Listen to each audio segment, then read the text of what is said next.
ਚੜ੍ਹਦੀ ਕਲਾ time TV north America ਦੇਖ ਰਹੇ ਸਾਰੇ ਦਰਸ਼ਕਾਂ ਦਾ ਵਰਲਡ ਪੰਜਾਬੀ ਨਿਊਜ਼ ਦੇ ਵਿੱਚ ਸਵਾਗਤ ਹੈ। ਮੈਂ ਤੁਹਾਡੇ ਨਾਲ ਰਿਦਮ। ਖਬਰਾਂ ਦੀ ਸ਼ੁਰੂਆਤ ਕਰਨ ਤੋਂ ਪਹਿਲਾਂ ਇੱਕ ਨਜ਼ਰ ਮਾਰਦੇ ਹਾਂ ਕੁਝ ਖਾਸ ਹੈਡਲਾਈਨਸ ਤੇ।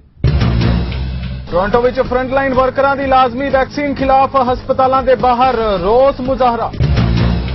ਚੋਣ ਕੰਪੇਨ ਦੇ ਆਖਰੀ ਹਫ਼ਤੇ ਓਨਟਾਰੀਓ ਅਤੇ ਬ੍ਰਿਟਿਸ਼ ਕੋਲੰਬੀਆ ਵਿੱਚ ਜ਼ੋਰ ਅਜ਼ਮਾਇਸ਼। ਟਰੂਡੋ ਨੇ ਵੈਨਕੂਵਰ ਵਾਸੀਆਂ ਨੂੰ ਕੀਤਾ ਸੰਬੋਧਨ। ਐਮਾਜ਼ੋਨ ਵੱਲੋਂ ਕੈਨੇਡਾ ਭਰ ਵਿੱਚ ਕੀਤੀ ਜਾਵੇਗੀ ਇੰਪਲੋਈਜ਼ ਦੀ ਭਰਤੀ। 15,000 ਤੋਂ ਜ਼ਿਆਦਾ ਵਰਕਰਜ਼ ਨੂੰ ਮਿਲੇਗਾ ਰੁਜ਼ਗਾਰ। ਤੇ ਹੁਣ ਖਬਰਾਂ ਵਿਸਥਾਰ ਨਾਲ। ਟੋਰਾਂਟੋ ਦੇ ਫਰੰਟਲਾਈਨ ਵਰਕਰਜ਼ ਤੇ ਫਰਸਟ ਰਿਸਪੌਂਡਰਜ਼ ਨੇ ਵੈਕਸੀਨ ਨੂੰ ਲਾਜ਼ਮੀ ਕੀਤੇ ਜਾਣ ਖਿਲਾਫ ਕੁਇਨਜ਼ ਪਾਰਕ ਦੇ ਬਾਹਰ ਸ਼ਾਂਤਮਈ ਢੰਗ ਨਾਲ ਮੁਜ਼ਾਹਰਾ ਕੀਤਾ। ਇਸ ਦੌਰਾਨ ਮੁਜ਼ਾਹਰਾਕਾਰੀਆਂ ਦੀ ਭੀੜ ਕੋਵਿਡ-19 ਮਾਪਦੰਡਾਂ ਖਿਲਾਫ ਟੋਰਾਂਟੋ ਦੇ ਜਨਰਲ ਹਸਪਤਾਲ ਦੇ ਬਾਹਰ ਇਕੱਠੀ ਹੋਈ। ਮੁਜ਼ਾਹਰਾਕਾਰੀਆਂ ਨੇ ਇਸ ਇਵੈਂਟ ਲਈ ਪ੍ਰੋਵਿੰਸ ਪੱਧਰ ਉੱਤੇ ਵੱਖ-ਵੱਖ ਥਾਵਾਂ ਉੱਤੇ ਐਂਟੀ ਵੈਕਸੀਨੇਸ਼ਨ ਮੁਜ਼ਾਹਰੇ ਕੀਤੇ। Saying that it's sad to see that we can't try to understand one another. I asked the honest questions where you guys lie. You guys all lie. It says vaxxed and grateful. Thank healthcare workers.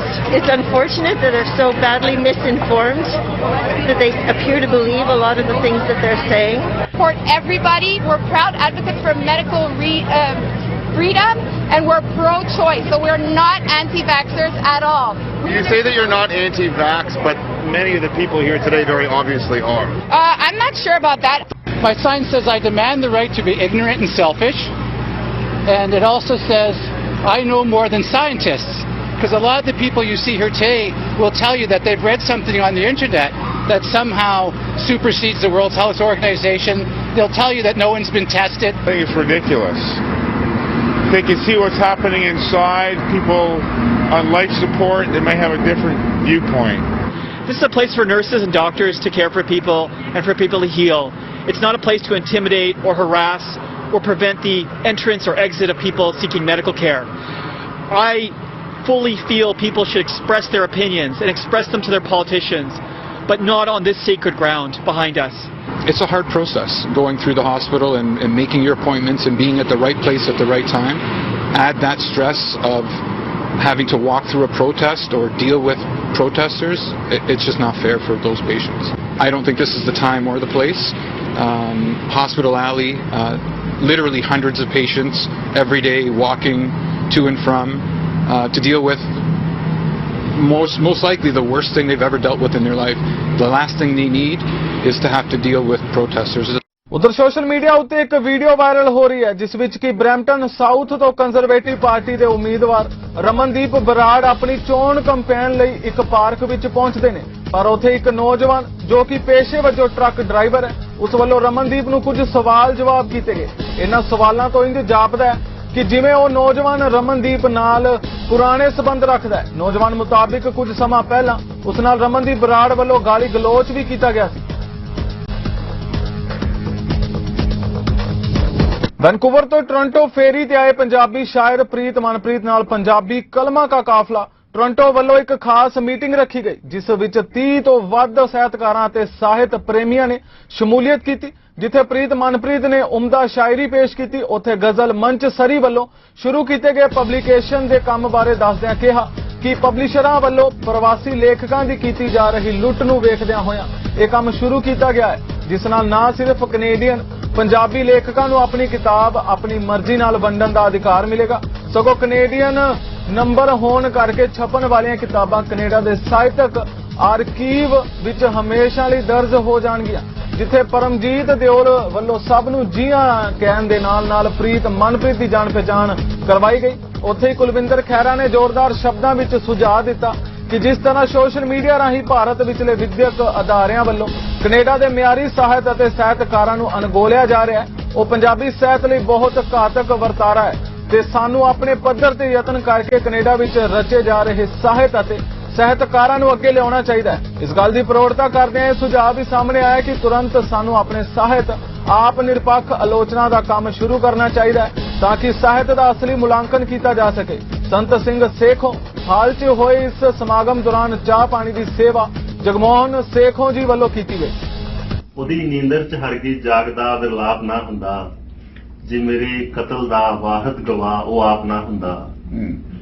ਸਰੀਰਾਂ ਤੋਂ ਸ਼ੁਰੂ ਨਾ ਖਤਮ ਹੁੰਦੇ ਇਸ਼ਕ ਦੇ ਰਕਬੇ, ਸਰੀਰਾਂ ਤੋਂ ਸ਼ੁਰੂ ਨਾ ਖਤਮ ਹੁੰਦੇ ਇਸ਼ਕ ਦੇ ਰਕਬੇ, ਬਦਨ ਦੇ ਵਰਕਿਆਂ ਤੇ ਮੋਹ ਦਾ ਖੇਤਰ ਮਾਪ ਨਾ ਹੁੰਦਾ। ਵਾਹ ਜੀ ਵਾਹ, ਬਹੁਤ ਬਹੁਤ ਤੇ ਇਹਦੇ ਚ ਇੱਕ ਸ਼ੇਰ ਸੀਗਾ ਕਿ ਜਦੋਂ ਮੈਂ ਥਾਂ ਤੋਂ ਥਾਂ ਖਿੰਡਿਆ, ਜਦੋਂ ਮੈਂ ਥਾਂ ਤੋਂ ਥਾਂ ਖਿੰਡਿਆ ਉਦੋਂ ਜਾ ਕੇ ਪਤਾ ਲੱਗਾ, ਜਦੋਂ ਮੈਂ ਥਾਂ ਤੋਂ ਥਾਂ ਖਿੰਡਿਆ ਉਦੋਂ ਜਾ ਕੇ ਪਤਾ ਲੱਗਾ ਕਿ ਬਿਖਰੀ ਹੋਂਦ ਵਰਗਾ ਵੀ ਕੋਈ ਸੰਤਾਪ ਨਾ। ਵਾਹ ਵਾਹ, ਬਹੁਤ ਅੱਛਾ।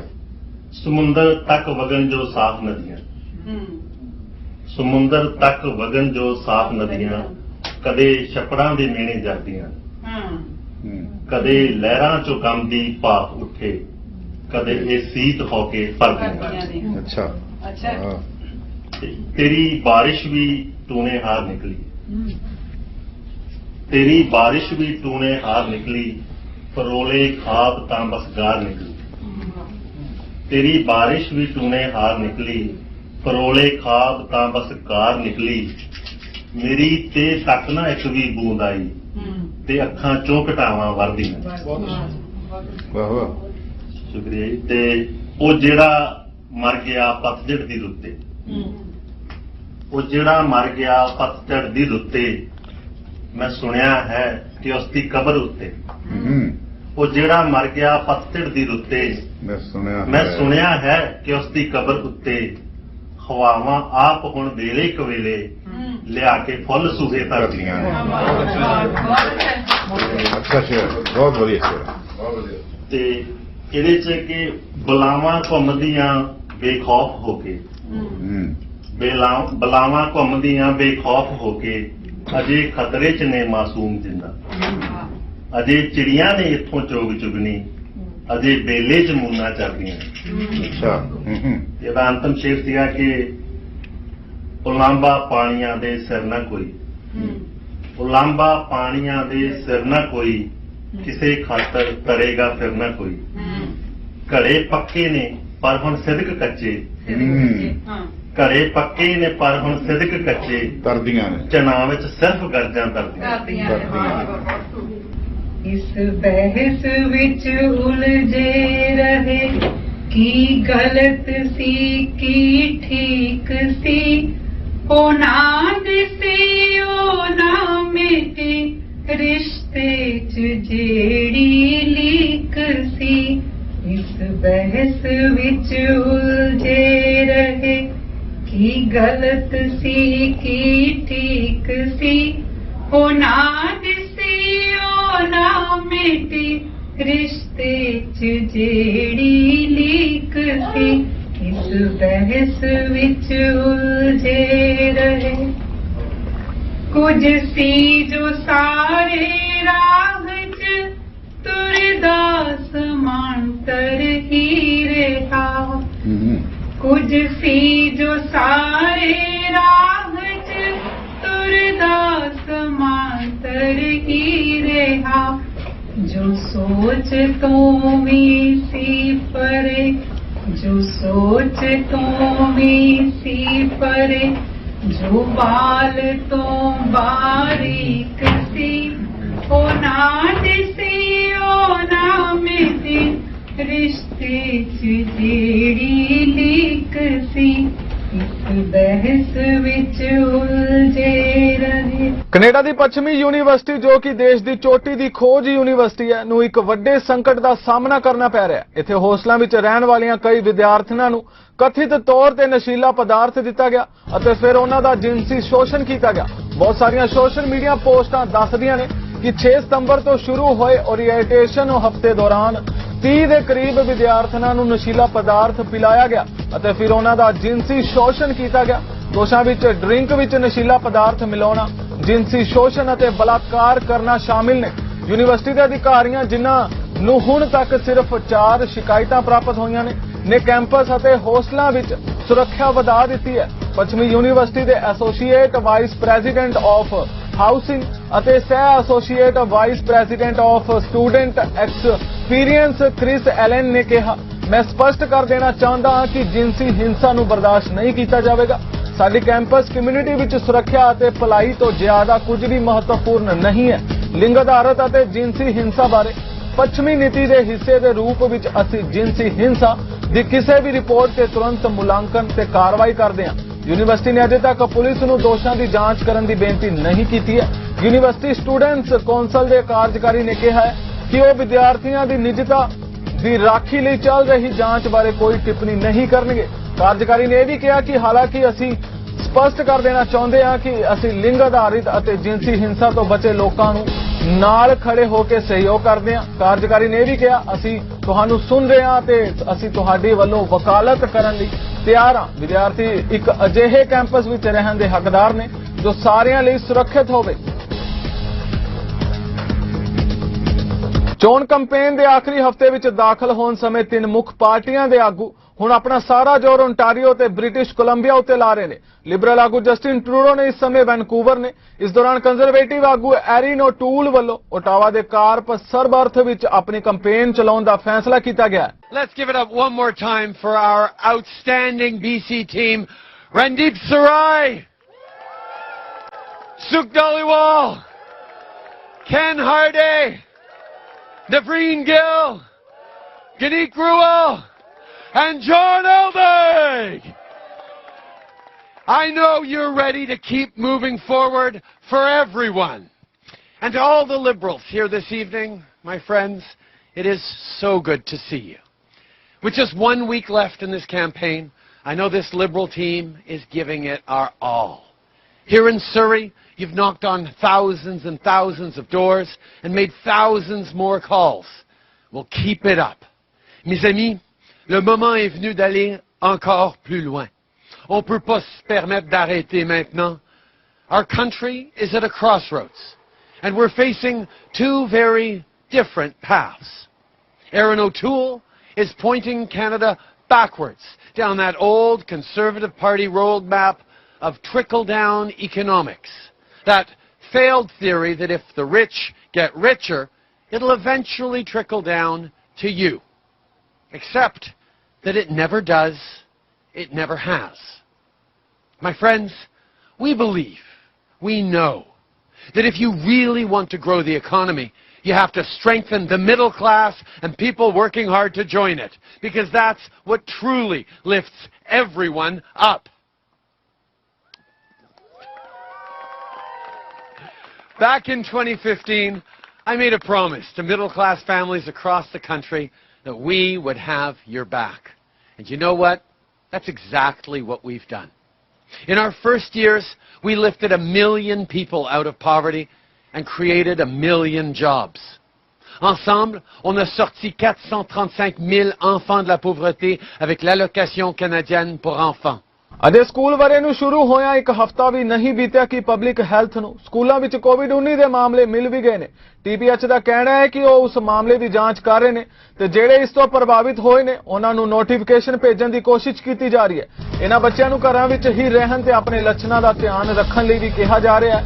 ਸਿਹਤ ਅਧਿਕਾਰੀਆਂ ਦਾ ਕਹਿਣਾ ਹੈ ਕਿ ਕੋਵਿਡ-19 ਦੇ ਮੌਜੂਦਾ ਹਾਲਾਤ ਦੇ ਚੱਲਦਿਆਂ ਅਜਿਹਾ ਹੋਣਾ ਸੰਭਾਵਿਤ ਹੀ ਸੀ। However, it is not 100% and it is not high enough for me to be comfortable. New Brunswick has detected positive COVID cases in 11 schools across the province. Effective tomorrow, students of all ages in all schools across New Brunswick must wear a mask in school and while on school buses. Keep them on for now. Let's be smart about it. It's up to you now as individuals. Protect yourself, your families, your learning. But unfortunately, it's a single step and it's a slow step. And this is a race. It's not a walk.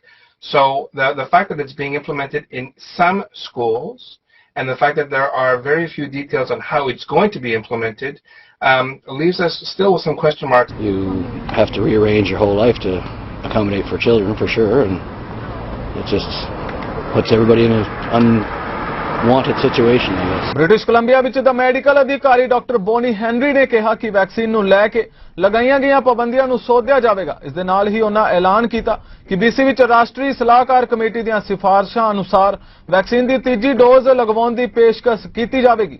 By thanking the millions of people throughout the province who are doing what they need to do to get us through this pandemic. I know it has been a most challenging time and we've had lots of optimism, and we are now in a place where we need to take additional measures, and I know most people in this province are doing their part. And I also want to thank our healthcare workers across the spectrum in the province that go to work every single day to do the best they can to care for us as a population and individual patients, whether that's in an acute care facility, in our ICUs, the healthcare workers that are greeting you at the door, our paramedics, our public health teams that I talk to every single day. My colleagues across the province are stepping up even after 20 months of this, and even when they're tired, to make sure that we're doing the best we can to care for people across the province.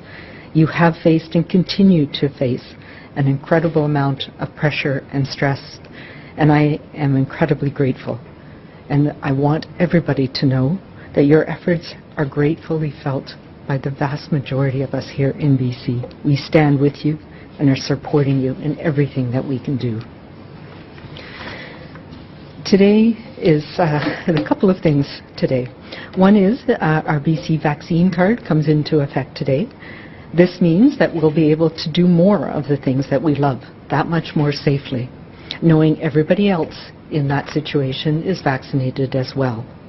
My hope is that in the weeks ahead we'll be able to remove things like capacity limits and other restrictions because of the protection that we have, knowing that vaccinated people are in these settings.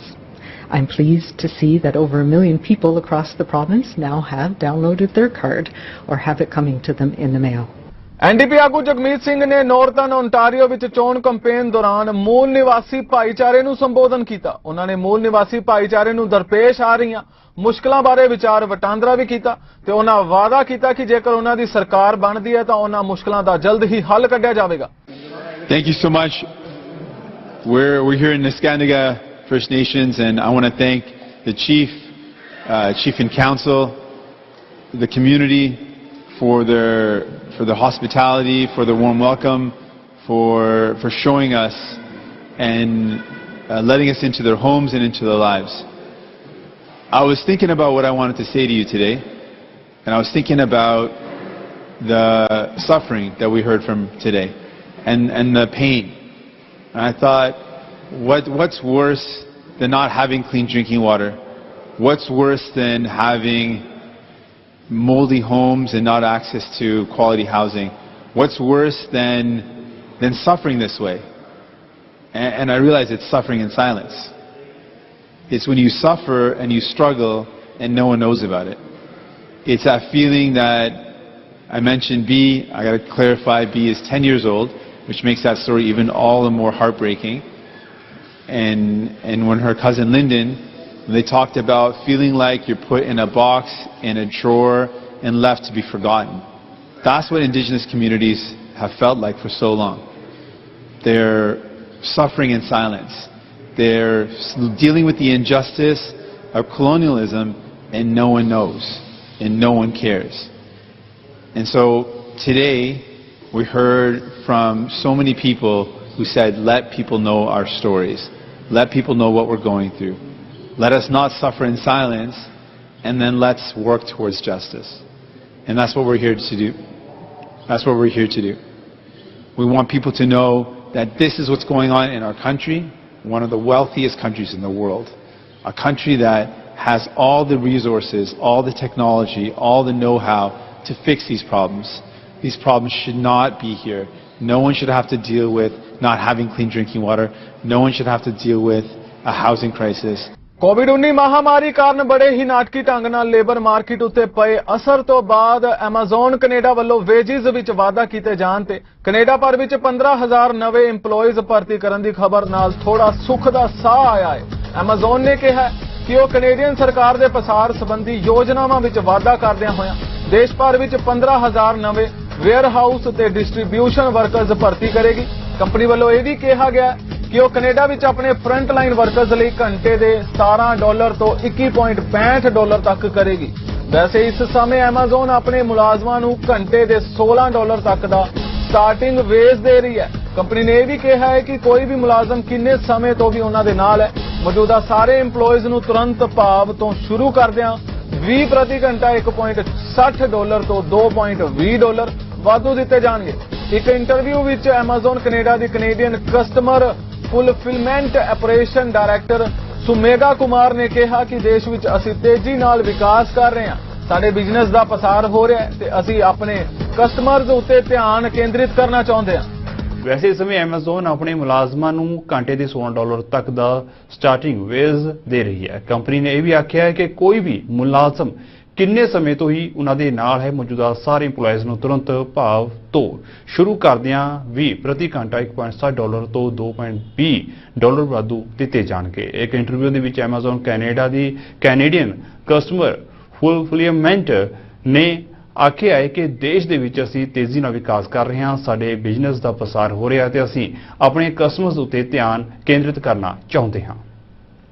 ਪੂਰੇ ਸੰਸਾਰ ਭਰ ਵਿੱਚ ਕੋਵਿਡ-19 ਦੇ ਪਸਾਰ ਨੂੰ ਰੋਕਣ ਲਈ ਜਿੱਥੇ ਲਗਾਤਾਰ ਟੀਕਾਕਰਨ ਨੂੰ ਲੈ ਕੇ ਸਰਕਾਰਾਂ ਲੋਕਾਂ ਨੂੰ ਅਪੀਲ ਕਰ ਰਹੀਆਂ ਨੇ, ਉੱਥੇ ਹੀ ਕੁਝ ਦੇਸ਼ਾਂ 'ਚ ਕਰੋਨਾ ਮਹਾਮਾਰੀ ਦੀ ਚੌਥੀ ਲਹਿਰ ਦਾ ਪਸਾਰ ਹੋਣਾ ਸ਼ੁਰੂ ਹੋ ਗਿਆ, ਜਿਸ ਦੇ ਚੱਲਦਿਆਂ ਕਈ ਦੇਸ਼ਾਂ ਵਿੱਚ ਮੁੜ ਤਾਲਾਬੰਦੀ ਤੱਕ ਕਰ ਦਿੱਤੀ ਗਈ ਹੈ। ਡੈਲਟਾ ਵੇਰੀਐਂਟ ਦੇ ਪਸਾਰ ਨੂੰ ਰੋਕਣ ਲਈ ਕਈ ਸੰਸਥਾਵਾਂ ਵੀ ਅੱਗੇ ਆਈਆਂ ਨੇ, ਜਿਨ੍ਹਾਂ ਵਿੱਚੋਂ 6 for Humanity ਨੇ ਕੋਵਿਡ ਮਹਾਮਾਰੀ ਦੌਰਾਨ ਟੀਕਾਕਰਨ ਵਿੱਚ ਅਹਿਮ ਭੂਮਿਕਾ ਨਿਭਾਈ ਅਤੇ ਸੰਸਥਾ ਵੱਲੋਂ ਲੱਖਾਂ ਲੋਕਾਂ ਦਾ ਫ੍ਰੀ ਟੀਕਾਕਰਨ ਵੀ ਕੀਤਾ ਗਿਆ। ਤੇ ਹੁਣ ਵਾਇਰਸ ਦੇ ਪਸਾਰ ਨੂੰ ਰੋਕਣ ਲਈ 6 for Humanity ਵੱਲੋਂ ਗੁਰਦੁਆਰਾ ਗੁਰੂ ਨਾਨਕ ਪ੍ਰਕਾਸ਼ ਟ੍ਰੇਸੀ ਵਿਖੇ ਹਰ ਸੋਮਵਾਰ, ਬੁੱਧਵਾਰ ਅਤੇ ਸ਼ੁੱਕਰਵਾਰ ਕੋਵਿਡ-19 ਦਾ ਫ੍ਰੀ RT-PCR ਟੈਸਟ ਕੀਤਾ ਜਾ ਰਿਹਾ ਹੈ, ਜਿਸ ਦਾ ਸਮਾਂ ਸਵੇਰੇ 9 ਵਜੇ ਤੋਂ ਸ਼ਾਮ 4 ਵਜੇ ਤੱਕ ਹੈ।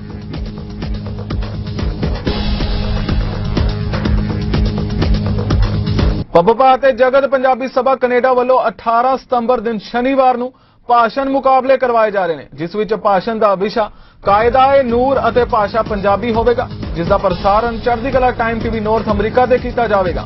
ਇਸ ਦਾ ਸਮਾਂ ਸਵੇਰੇ 10 ਵਜੇ ਕੈਨੇਡਾ, ਸ਼ਾਮ 7:30 ਵਜੇ ਇੰਡੀਆ ਅਤੇ ਸ਼ਾਮ 6:30 ਵਜੇ ਪਾਕਿਸਤਾਨ ਤੇ ਕੀਤਾ ਜਾਵੇਗਾ।